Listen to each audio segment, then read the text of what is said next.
Okay, everyone, welcome back to the Allcarnews Podcast. This is episode 2 of the season, and we have a returning guest back onto the show. Alex, why don't you introduce yourself maybe once again? Yeah, of course. My name's Alex Shum. I've been following Justin for many years now, and I run 2 Instagram accounts. I have one that's about all my cars that I have. It's a Cincyrovers on Instagram. It's about my family's Land Rover collection, or I wouldn't call 2 a collection, but regardless. Then my other one is Autos and Airways, which is my new podcast that I started at the end of last year, and that's been going a lot better than I was expecting. So yeah, you can shameless plug, but you can follow me there at Cincyrovers and at Autos and Airwaves on YouTube, Anchor, Spotify, Apple Podcasts, wherever you podcast. Yeah. It's going to be there. So Yeah, for sure. Yeah. Awesome. So great. So last time I had you on, we were talking about the kind of the ownership experience of the Land Rover Defender. So it's been a few months now. I think we're almost going close to a year, I think. Yeah, it'll be a year and 2 weeks. Wow, that's awesome. Yeah. So I want to know how that's been going. How's been like reliability? How has been the software updates, general things, driving impressions, everything? It depends on what your definition of reliability is. For me, in my opinion, reliability is like mechanical issues going wrong, something kind of catastrophic that really shouldn't be happening. I have had a lot of software glitches and issues that sometimes I've had to go back to the dealer to get fixed, but nothing that's like, now don't get me wrong, it's an inconvenience, but it doesn't really bother me. I can deal with it until I go in for an oil change or whatever, but mechanically it's been great. But yes, I've had some little software issues, mainly big one, sunroof stopped working. Luckily it stopped working when it was closed and not when it was open, because that would have been really bad. My automatic high beam assist, that was an issue on basically every Defender. Like every 10 ignition cycles it would turn off, and whenever you would try to turn it back on, it would automatically turn off. Okay. But that has been fixed. My USB ports in the center console stopped working. Really? Yeah, that actually needed to be replaced. But it wasn't that big of a deal because, I know we talked about it the last time I was on. I use USB to listen to music, but yeah, the Defender has a built-in Spotify app, so it didn't bother me. And now I'm finally, with the times, I got a phone that is wireless charging compatible. Okay. So I just used that. Awesome. But they put in a new USB panel, all under warranty. It's fixed. Wow. One issue, one of my speakers is blown, and it's been to the dealer 4 times, and they have not fixed it. Oh wow. So that's but it's going in again in a couple weeks. And granted, my dealers had a lot of issues in their service department. Like the past 2 years, they've really kind of gone downhill. Okay. And now, there's all new service advisors, and one of the old service advisors is now the manager, and I know him pretty well. And I'm almost positive this time he's going to take care of me. So fingers crossed that will be fixed. And also another thing that happened that I never really noticed, but it's there, and it was not fixed last time, but it's going to be fixed this time, is that, and it seems to only affect the engine I have, which is the 4-cylinder turbo, the P300. In low range, it hits like a rev limiter at 3,000 RPM, regardless if you're in automatic or if you put it in manual mode, it will not rev past 3,000 RPM. Oh, that's very unusual. Yes, and apparently they did not used to do that, and then after a software update, I guess that happened. But there's why? Yeah. Mine was not fixed, but a buddy of mine that has basically the same car, but a model year newer. It happened to his, and his dealer did a powertrain control module update, and that fixed it. So that's what my dealer should be doing next time. But yeah, I do have everything here in my fancy folder that I got when I got the car. But it sounds like yeah. it's mostly all software related. It is. Mechanically it's been great. Not a single issue, no, weird, Yeah, that's because we've seen. I'm sure. I don't know if we mentioned this last time, but I think the biggest one that I think everyone kind of knew about was that the TFL. Yeah. Their issues with the 4-cylinder engine. So I think that I mean, at least from your experience, you haven't had any crazy mechanical problems. So, well, crazy, mostly software issues, but like outlandish mechanical issues. But I think it's pretty good. Never had a check engine light, never had any codes or anything like that. And I still think it was kind of strange what happened to TFLs, because that engine, the Ingenium 4-cylinder has been around since like 2017, I think. Yeah. And it's for the most part, they're actually pretty reliable, especially compared to some other JLR engines. But yeah, there's some stuff that is questionable with the Defender. They recommend oil changes to be done every 2 years or 21,000 miles, which I wouldn't do that. No, I don't. I do mine every 5,000. So that's very unusual. It is, yeah. And I don't understand why. I know synthetic oils nowadays are really good, but I still just don't trust that. That's for sure. I wouldn't do that. That's pretty crazy. It sounds pretty good then. So the ownership experience generally hasn't been overly bad. It's been all. Like I said, it goes to the dealer. They put me in a loaner car. Okay. They never give you anything nicer than what you drive, but they've always taken care of us. For sure. Yeah, that's great. That is great. I would say if I were to do this over again, there's 2 options that I would get instead. One, definitely. The other one, I could take or leave, but I would do it if I did it again. First thing I would get would be the clear sight rear view mirror that turns into the camera. Okay. Yeah. I did not get that because the one I was originally going to get, I was going to get the SE with the 6-cylinder. That was standard. Then I drove a 6-cylinder and I didn't really like how that great engine in a Range Rover Sport or a Range Rover Discovery.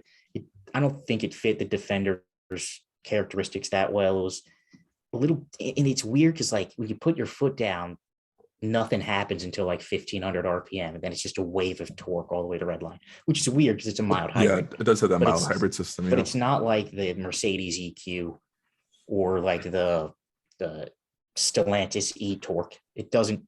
There's no torque fill.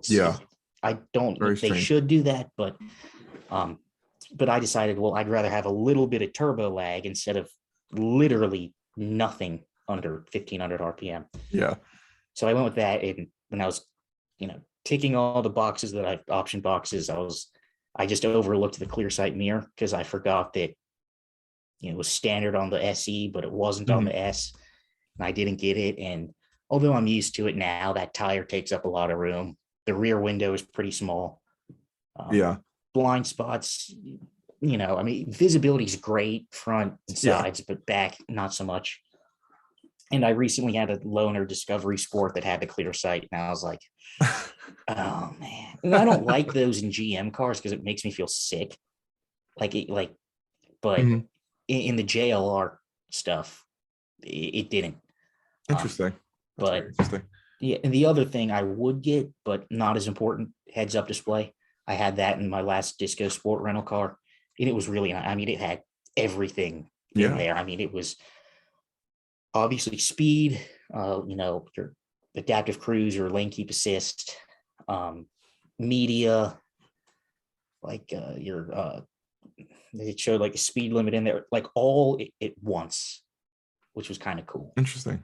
And you can have your off-road show up in there in there as well. Yeah. But I didn't get that because it was a little expensive. Yeah. It was $1,100, but in hindsight, it was their options are a little bit.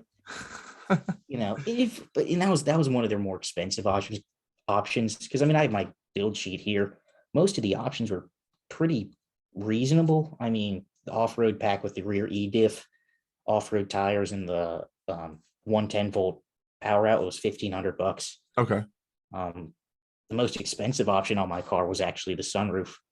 Wow. That was 1,800. Everything else was quite a lot less, but Yeah.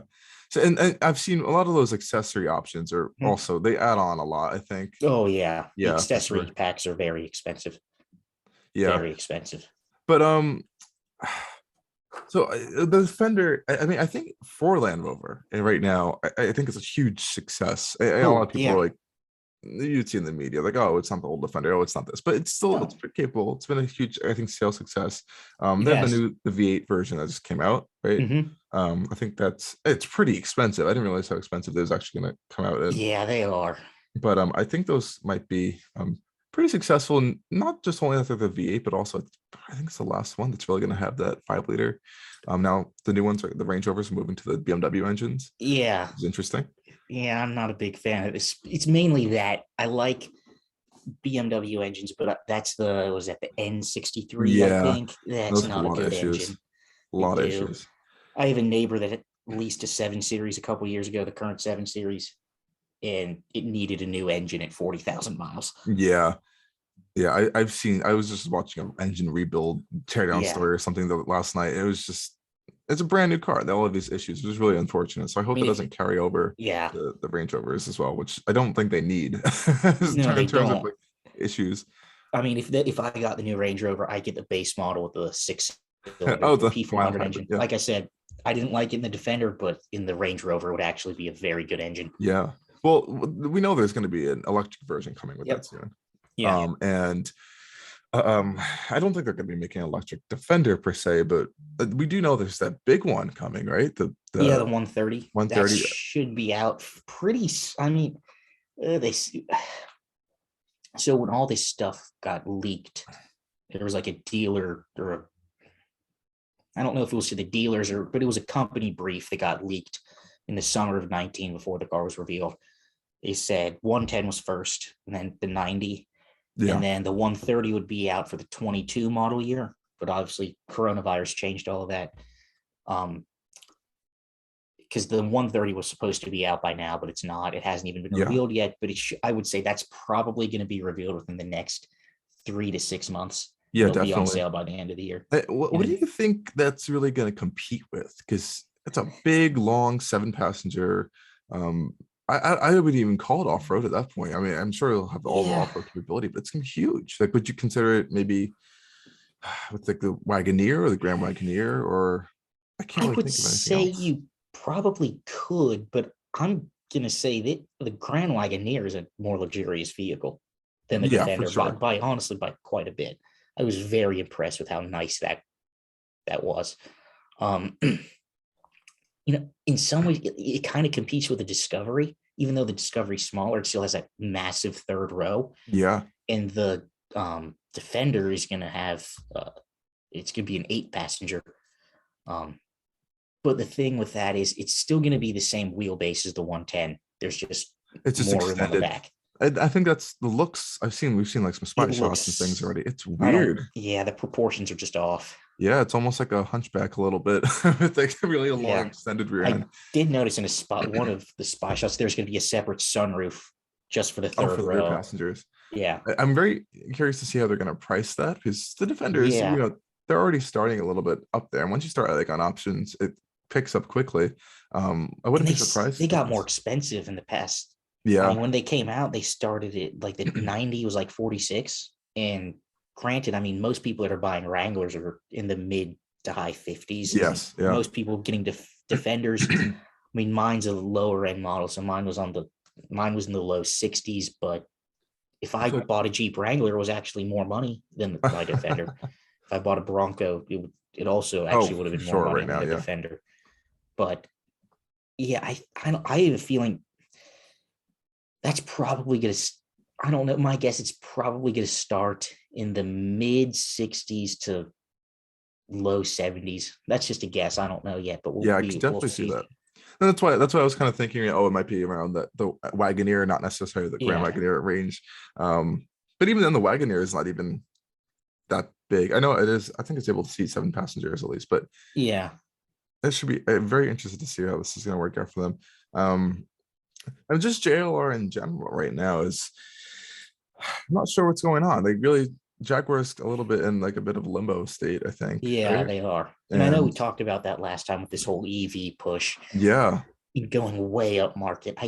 I know that's how they started out, but I don't think at it's least going to in be. my lifetime, in your lifetime as well, Jaguar's always just been a Mercedes, Audi, BMW competitor, Yeah. not a Bentley And competitor not like it even a was big in the. one Yeah. either. Yeah.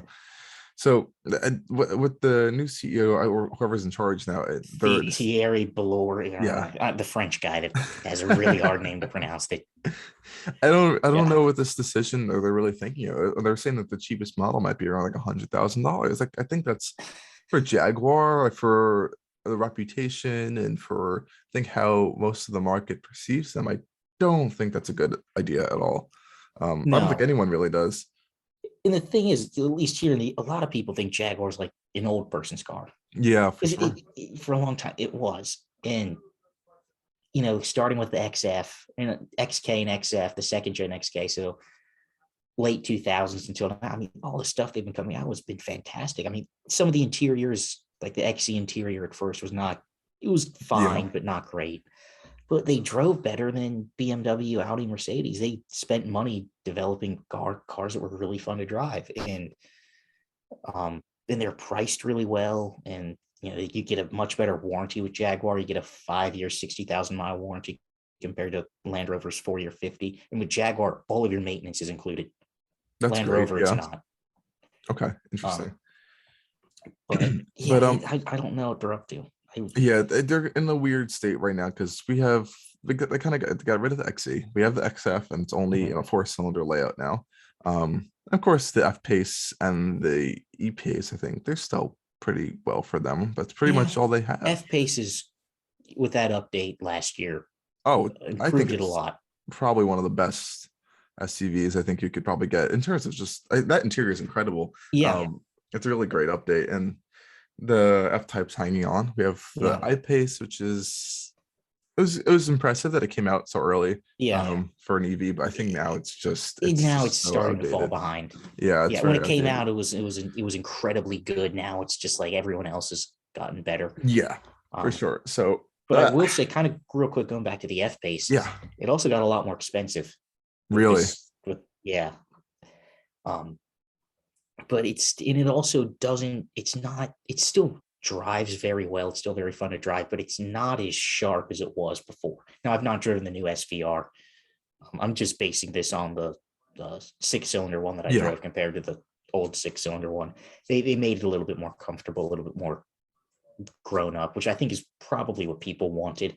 It's not as loud and obnoxious, the new straight yeah, six over the V6, but it's still, in my opinion, I would get that over a Porsche Macan, but the Macan is now going to be a better driving car. I mean, I thought the old F Pace was just about the same, if not maybe a little bit better than a Macan S, but now they kind of softened it yeah, up a little bit, and Porsche is going all out with the Macan until they go full EV with it in a couple of years. But yeah, um, for sure. I don't know. I'm really curious to see what's going to happen with this. yeah, And at least I mean, Land Rover themselves, they seem like they have a lot of stuff planned and coming out, which is great. yeah, I'm curious to see. So I'm pretty sure I've heard they're also working with BMW on the EV technology as well. So I I've wonder if heard that's that. I'm gonna see if that's gonna make its way into the upcoming Range Rover EV and what other EVs they end up planning on coming out with and kind of how successful I it's gonna guess be. I But wonder if this, if they're working on this, it could be basically the same tech that's in the new i4 and the iX. could be, Um, yeah. But I wonder how that's gonna work for the Range Rover because that's not an EV platform per se. It's gonna be well, this new platform that the new one is on is developed to be, yeah, come on, ICE, yeah, um, plug-in hybrid and full EV. Um, yeah, definitely. which is actually kind of interesting with it because the plug-in hybrid, I don't I I don't have my press kit for the Range Rover with me right now, but I did a podcast back in October and it went so long and we had to cut it short. and we never got to finish it. We're finishing it up tomorrow. And it was just this one guy and I just talking about the new Range Rover. Yeah. And the thing that impressed me the most, it's not coming to the US, at least initially. They're doing a high output plug-in hybrid, and it has up to 62 miles of full EV range, which is really impressive. That is very For a impressive. plug-in. Now, real world range are saying it's going to be like 50, but that's still really, that's like double what basically every other plug-in hybrid is. Yeah, that's definitely impressive. I wonder if I believe that powertrain is making it to the Defender. And I'm not that full high output one, but I believe there is a lower output one. Yeah, the one with the 4-cylinder. There is a 4-cylinder plug-in hybrid. The one in the Range Rover is, I think they might be doing a 4-cylinder plug-in hybrid in the new Range Rover. Yeah. The one in the Defender is the same plug-in that's in the outgoing Range Rover and the current Sport. Yeah. Oh, so I just pulled up the specs for the Range Rover one. So they're gonna have a 38.2 kilowatt hour battery pack, up to 62 miles of range, right? And then they're saying around 503 horsepower combined. Yeah. All-wheel drive. That's impressive. And then the full EV will come later on. That is pretty impressive. And honestly, it sounds like if that's going to be paired with, I believe, the inline 6-cylinder powertrain too. That's I think correct. I'd probably have that over the BMW V8 option. I would actually probably 100% over. Yes, I would. Like, I love BMW, but I don't trust that engine. So do I. I mean, and it's a shame. Like the B58 engine is fantastic. It's reliable. It makes good power. It sounds good from the outside. But and then their V8. I mean, that VN63 is, kind of dates back to like 2011 or something like that. Yeah. They've had heavy updates, but it's still just I mean, I don't know. I doubt Land Rover is making any changes or modifications to it. I doubt it. Range Rover. And it's funny because they're not saying it's a BMW V8 at all. There's no BMW mention anywhere. Yeah, and I noticed that in a lot of like the press videos. Yeah. Saying, there's a 4 point. Even in like journalists' press videos, they're not even saying that it's a BMW V8. So I don't think they want to have that connection there. But people who are buying it, or maybe not even buying it, but general people will know what's really happening there, I think, with that. Yeah. So that might factor in. At least they're still offering a V8. Yeah. So that's still good. And what do you think in general with the new Range Rover? How do you feel? Impressions on it? So when I saw it at first, I was like, looks really good, but I don't like the back of that thing. It was, I don't know, the lack of tail lights pretty much just didn't do it for me. The more I see it, the more I like it. I'm going to save my final judgment until I see it in person, but I think everywhere from the back, it looks really good, and the back is growing on me. It is a little bit generic. I mean, it looks very similar to the outgoing L405. Yeah. Which was a very beautiful car to begin with, but I feel like they could have done something a little bit more, revolution instead of evolution. I don't know. I might disagree on this point, but I really do like it, actually. Yeah. I think they could have done more on the front end. I usually really, really like that rear end for some reason. I think it looks very futuristic, but also restrained and luxurious at the same time. It's simple and elegant. Yeah, I think that's what they were going for with it. Yeah. I've seen some pictures of it like on the streets, like parked in somewhere in like London or something, and I was like, wow, the presence looks huge and looks bold, and you're gonna see it and I think I know what it is at the end of the day. But right. Yeah, I think a lot of people were questioning where the turn signals. That's where I don't like how the turn signals are in that black. US cars don't get that. Really? It's going to be blended? Yeah, the US cars, it's just going to be the brake lights that flash. I hate that. And they're red. I mean, the US needs to follow European rules. Amber turn signals should be outlawed here. I know. No. The brake lights should be outlawed here. Yeah, and amber turn signal. I like just whatever. But but it is growing on me. I still think that even though I might not like some angles of it, and like I said, I'll need to see it in person. I'm sure it's going to look a lot better in person. Yeah. It's still the ultimate SUV in my opinion. I mean, there's no car. You could say the G class to an extent, but there's no car that blends luxury, presence, prestige, class, capability, Yeah, you know, all together. and And status and it than a also Range Rover. has that historic nameplate too. Yeah. It's not just some random new SUV or another SUV from Yeah. another brand that's just going to come into the game, or even like something from another, like the GLS. Like no one Yeah. really cares about the GLS. Yeah. You want a Range Rover because it's a Yeah. Range Rover. It's just that symbol that it's not going to go away. Yeah. And I think that's where it still hits pretty hard. It's going to be a solid. The other thing I feel like with the Ranger, I mean, you get a Ranger. Is it pretentious? Yes, but it's not like douchey, like I don't know, can I cuss? Yeah. It's not like douchey like a G class or like a Rolls Royce Cullinan or a Bentayga. But yeah, it's even though everyone has one, it's still there's a reason why. It does everything very well. Yeah. I think there's a lot of things I do like about it, and then a lot of things that people were kind of like a little nitpicking at was the interior.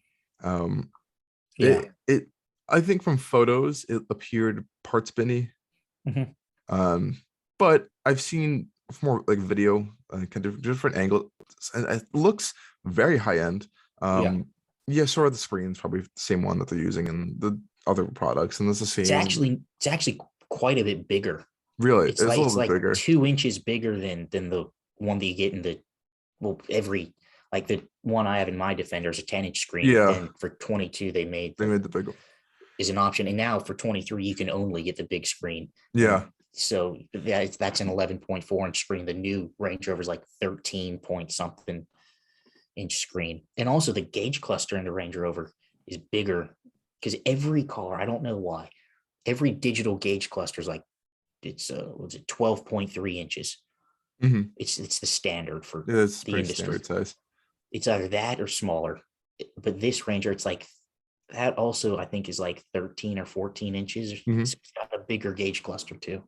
Interesting. And there's one option, the ceramic on the top end SV. I found that pretty interesting. Unique use of materials going on there. That's kind of the thing they're known for doing. Different materials. You can get like a full like vegan interior with like wool and other, I guess, vegan leather or something that's supposed to be really nice. I know they started that with the Velar, but for sure. And I think and this is still just the big Ranger. We still have the Sport coming, and that's their volume seller, and at least the Range Rover lineup from the bigger end. So I'm curious to see what that's gonna look like. I hope it doesn't have those slim. I don't think it's gonna have those slim taillights. Spy shots that I've seen, it's not gonna have those taillights. It's gonna be more normal. I have some, actually, I should probably post it.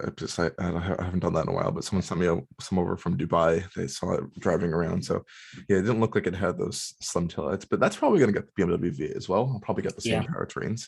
And that's, of course, this little bit of a smaller package. So I'm excited for that as well. Yeah, I'm excited for that as well. Hopefully they make low range of gears standard in that. Because most Range Rovers, unless every V8 comes standard with the twin speed transfer case, but 6 cylinders don't, and most people get the 6-cylinder, and most people that buy them don't. They don't know, or they don't care. And I don't know, I saw a video on Car Scoops the other day of someone in a Range Rover trying to go up a snowy hill and it wasn't doing it, and they just didn't know how to drive it. They just didn't know how to drive it, and probably non-snow tires on it either. I thought I read it had snow tires, but it certainly didn't seem like it. Oh boy. Yeah. I don't know what else is new in the car. Again, I talked XM. Do you want to talk about that real quick? Yeah, sure. Real quick. Oh God, no. I appreciate them trying to do something different, but it's interesting. I mean, it is coming. A lot of people are like, I mean, I have people in the comment section. It's like they're never going to make this. They're never going to do this. Like, they are. It's definitely coming. But yeah, I don't know. I think the looks are pretty interesting, pretty shocking a little bit.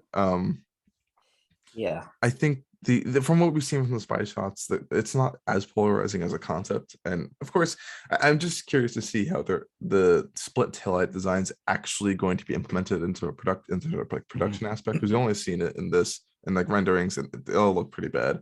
And I don't think it's going to be that bad. I'm not even really worried about the XM SUV. I think that's actually going to be pretty fine once it comes out. I'm more worried about the 7 Series design. Yeah, that There's split headlights, that's just gonna be like there's like the X7, 7 Series, XM, all these higher end BMWs are now going to have the split headlight design, and I'm not so upset about. Not really upset. I'm not so worried about the split headlight design. It's just how I think they're going to be integrating it. yeah. It's just I think from what I've heard, what I've seen is that the 7 Series up front's gonna have a lot of angles and shapes and things going on. I think that's I hope that doesn't really ruin it too much. It's definitely going to be a huge controversy, but I do like the Yeah. general body design. They're going back to more of the boxy kind of heritage style shape that the older 7 Series had. Mhm. Yeah, it's just going to be really interesting to see. And of course, well, this will have like EV versions, and then Yeah. it'll be cool. Yeah. I will say that with the XM, I mean, they're gonna sell a lot of them. Yeah. On paper, the performance is there. I will say the interior, that looks, I mean, that's very production ready, at least the front half of it is. Yeah, for And sure. I was actually very impressed with that. I liked how it still has all the classic BMW physical controls, but they're Yeah. integrated into like the air vents. I did say that the back, and I know like the whole geometric shape headliner with the ambient Yeah. lighting will not make production, but the concept, it looked like couches at a really bad nightclub. Yeah. I don't think that's going to make. If anything, No. I think it's going to be something similar to what they're doing with the iX Mhm. interior. That's pretty. It kind of would have reminded me a little bit. So it might be something like that. I doubt that's going to make it towards production, because Yeah. it's supposed to be a performance high-end crossover. Why would they have like a luxurious end? It doesn't really make any sense. Even Yeah. if it was a luxury car primarily, not a performance SUV as they're kind of touting it, it still doesn't make any sense. So I doubt that would make it to production. Yeah. But the front end is pretty production. It's using production parts that are already in production. So Yeah. it's pretty interesting. Yeah. It's, there's building pre-production prototypes in South Carolina right now, where they're going to build all of them. It's, Yeah. And I mean, they're saying the performance should be pretty solid. Yeah. Plug-in hybrid, 750, 100, or just Are 150. they all going to be plug-in hybrid? I think. No. I think that's only going to be in the top end version. I Yeah. believe it might be like a Or mild like hybrid. the competition or whatever they're going to call. I think I saw some, they're going to call it like red label, blue label competition. Like, why are you naming after Johnny Walker Scotch? It's like Lincoln's going to be upset if they call it red and black label or something. Yeah. But yeah, Lincoln, I forgot. Yeah, Lincoln does black label too. Yeah. So I wonder if there was a law. I wonder if Johnny Walker, Scotch whiskey was like, if they had anything to say about that. That would be pretty funny. They do a partnership with that somewhere down the road. Yeah, those cars and they don't mix. Yeah, definitely not at all. Stay away. Stay away for sure. But okay, awesome. So we're trying a little bit shorter podcast recently, because I've noticed that people don't like listening to like an hour and a half. Podcast. Yeah, mine like once it hits like 45 minutes is kind of when it drops and also off. Zoom's been kicking people off after 40 minutes now, which is pretty annoying. But I guess if you don't have the Zoom Pro.